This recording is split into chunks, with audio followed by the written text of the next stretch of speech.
নামি দামি রেস্টুরেন্টে আমাদেরকে কিভাবে ঠকানো হয়। এই সামান্য জিনিসটা যখন সাজিয়ে রাখে নামি দামি রেস্টুরেন্টে, তখন আমরা মনে করি এটা যেন কি দিয়ে তৈরি করেছে, আহামরি কি যেন। আসলে এটা যে একটা ফিশ কাটলেট, আসলে এটা আমরা বুঝতেই পারি না। যখন খাই তখন আসলে বুঝতেই পারি না যে এটা ফিশ কাটলেট। আর বাচ্চারা কিন্তু মাছ খেতে চায় না। তাদের জন্য এই ফিশ কাটলেটটি বানিয়ে দিতে পারেন। সুপ্রিয় দর্শক, আসসালামু আলাইকুম। Welcome back to my channel Sharmin kitchens থেকে আমি শারমিন সবাইকে নতুন আরও একটা ভিডিওতে স্বাগতম জানাচ্ছি। তো ফিশ কাটলেট বানাতে আমাকে প্রথমেই মাছ নিতে হবে। মাছটা কিন্তু আমাকে সেদ্ধ করে নিতে হবে। তো আমি এখানে তেলাপিয়া মাছ নিয়েছি ৪ টুকরো। আর তোমরা যে কোনো মাছ এখানে নিতে পারো। তেলাপিয়া মাছে যেহেতু কাঁটাটা কম থাকে, আমি সেজন্য তেলাপিয়া মাছটা নিয়েছি। একটু সামান্য পরিমাণের হলুদ দিয়েছি। এখন জাস্ট এটাকে আমি ভালোভাবে সেদ্ধ করে নেব মাছটাকে। তো দেখো মাছটা কিন্তু প্রায় সেদ্ধ হয়ে গেছে, নামিয়ে নেব। ঠান্ডা হওয়ার পরে আমি মাছটাকে বেছে নেব। তো এখন এখানে আমি ৩টা আলু সেদ্ধ করে নিয়েছিলাম। সেই আলুটাকে খুব ভালোভাবে ম্যাশ করে নিতে হবে।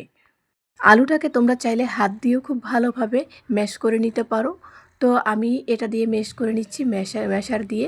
তো এটা দিয়ে করলে একটু তাড়াতাড়ি হয়ে যায় এবং খুব ভালো হয়। এজন্য আমি এটা দিয়ে করে নিলাম। তো এটা হয়ে গেছে করা। এখন জাস্ট আমি মাছটা কিন্তু বেছে নিয়েছিলাম ঠান্ডা হওয়ার পরে। এখন এই মাছটা কিন্তু আমি সম্পূর্ণ এখানে দিয়ে দেব।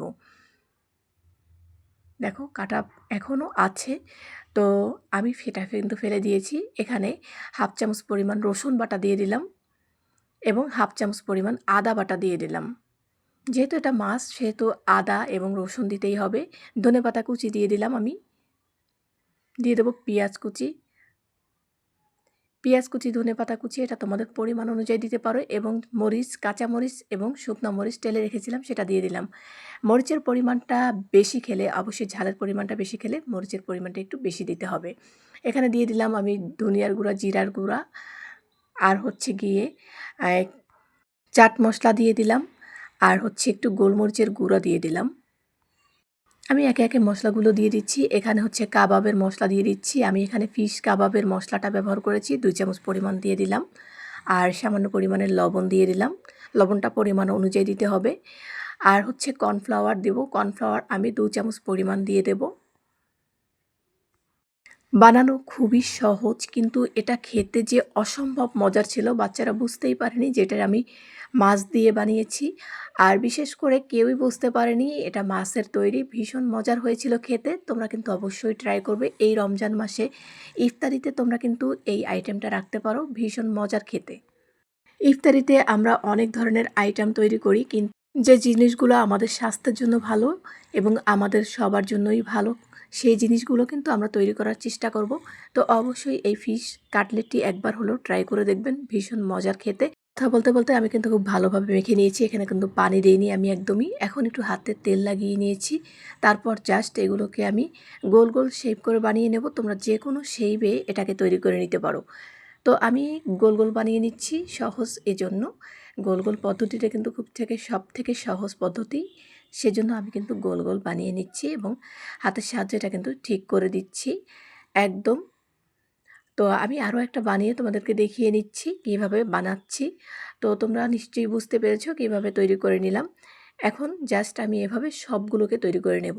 তো সবগুলো আমার তৈরি করা হয়ে গেছে। এখন আমি একটা পাত্র নিয়ে নেব। সেখানে জাস্ট আমি একটা ডিম ফেটিয়ে নেব। তো দেখো আমি কিন্তু একটা ডিম ফেটিয়ে নেব এখন। ডিমের মধ্যে আমি সামান্য পরিমাণের লবণ দেব। এখানে আর কিছু দিতে হবে না। সামান্য পরিমাণের লবণ দিয়ে খুব ভালোভাবে এটাকে ফেটিয়ে নিতে হবে।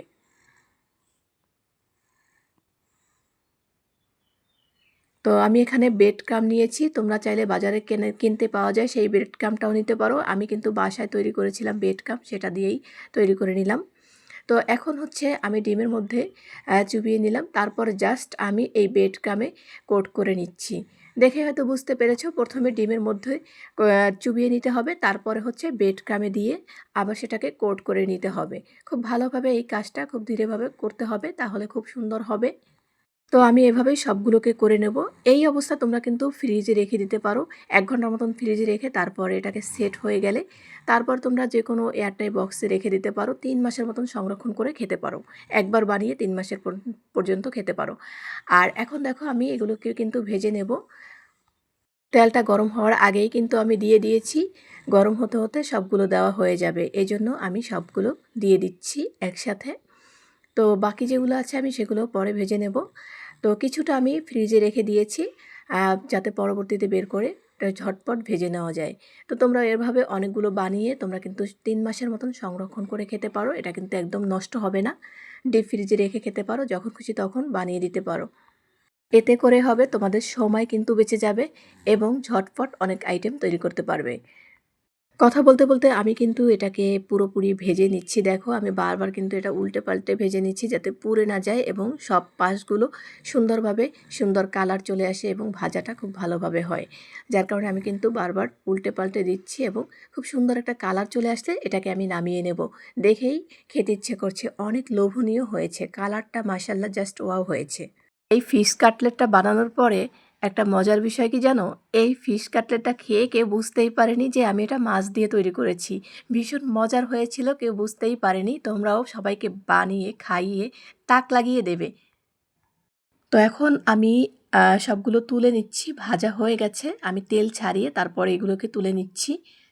যখন তোমরা বাচ্চাদের জন্য বানাবে তখন একটু মরিচের পরিমাণটা কম দেবে, তাহলে বাচ্চারা খেতে পছন্দ করবে এবং বাচ্চারা যেহেতু ঝাল খেতে পারে না, মরিচের পরিমাণটা একটু কমিয়ে দেবে।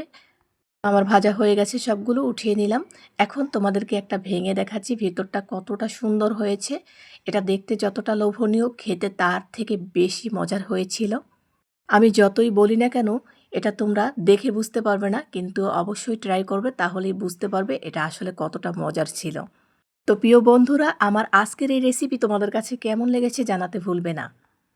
আমার এই রেসিপি ভালো লাগলে অবশ্যই চ্যানেলটি সাবস্ক্রাইব করে দেবে এবং পাশে থাকা বেল আইকনে প্রেস করে দেবে। তাহলে হবে কি, আমি ভিডিও দিলে সাথে সাথে তোমাদের কাছে নোটিফিকেশনগুলো চলে যাবে এবং আমার ভিডিওগুলো তোমরা দেখে নিতে পারবে সবার আগে।